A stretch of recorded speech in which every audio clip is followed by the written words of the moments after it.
tahu nggak bro, hal penting yang masih sering bikin bingung banyak orang di jalan yaitu urutan prioritas kendaraan di jalan.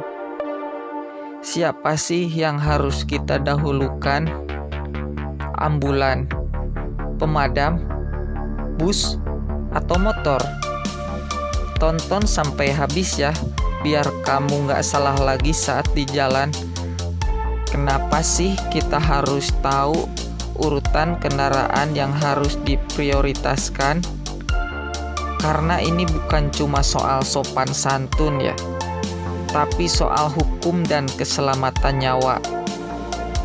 Di Indonesia, semua ini diatur dalam Undang-Undang Nomor 22 Tahun 2009 tentang lalu lintas dan angkutan jalan, dan juga peraturan kepolisian.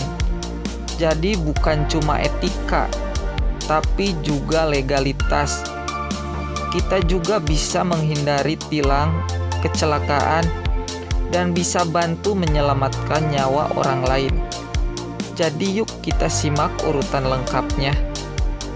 Urutan prioritas kendaraan yang pertama yaitu pemadam kebakaran atau damkar.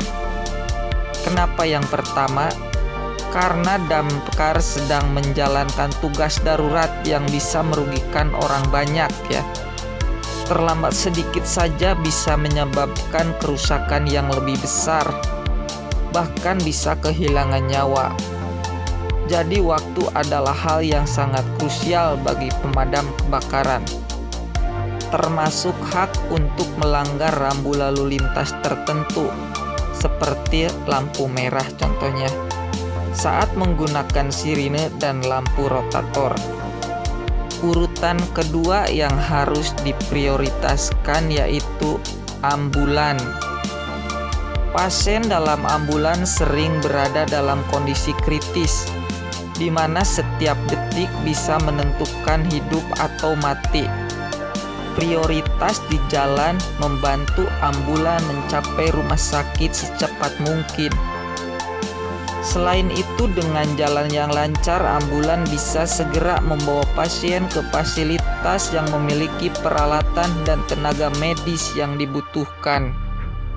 Yang ketiga yaitu kendaraan polisi yang sedang bertugas.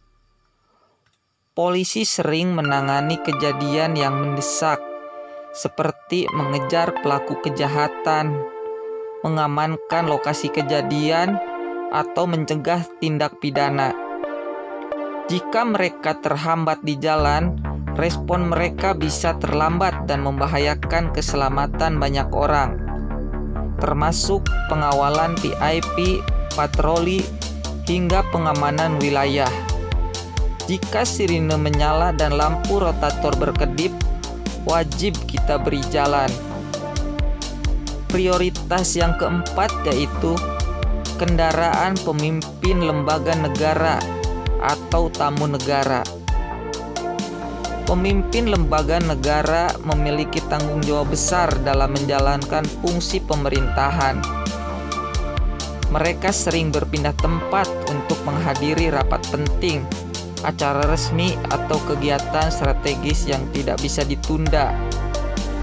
Prioritas di jalan bertujuan memastikan mereka tepat waktu tanpa hambatan. Untuk tamu negara, prioritas ini bagian dari protokol diplomatik internasional. Memberikan perlakuan istimewa dan keamanan seperti ini adalah bentuk penghormatan dan tata krama diplomatik, sekaligus menjaga citra baik negara di mata dunia.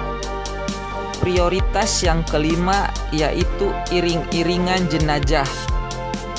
Secara hukum dan budaya, iring-iringan jenazah juga mendapatkan prioritas.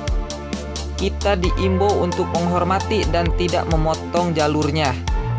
Ini bentuk penghormatan terakhir kepada almarhum, sekaligus mencerminkan nilai kemanusiaan dan empati.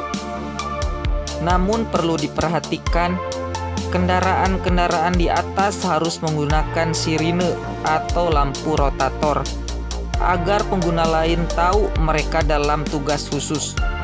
Di luar 5 kategori tadi, kendaraan umum dan pribadi memiliki prioritas setara, tergantung situasi jalan, marka, dan rambu.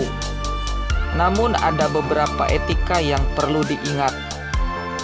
Yang pertama yaitu kendaraan yang keluar dari gang wajib mendahulukan kendaraan di jalan utama. Yang kedua, kendaraan dari arah yang menanjak punya hak jalan saat bertemu kendaraan dari arah yang menurun di jalan sempit. Yang ketiga, pejalan kaki tetap harus diprioritaskan saat di zebra cross. Jadi sekarang kamu sudah tahu kan siapa yang harus didahulukan di jalan. Dengan mematuhi urutan prioritas, kamu bukan hanya menjadi pengendara yang bijak, tapi juga bisa ikut menyelamatkan nyawa. Jangan lupa share video ini ke teman-teman kamu biar mereka makin banyak yang sadar lalu lintas. Like, komen, dan subscribe untuk konten edukatif lainnya. Sampai jumpa lagi di video berikutnya.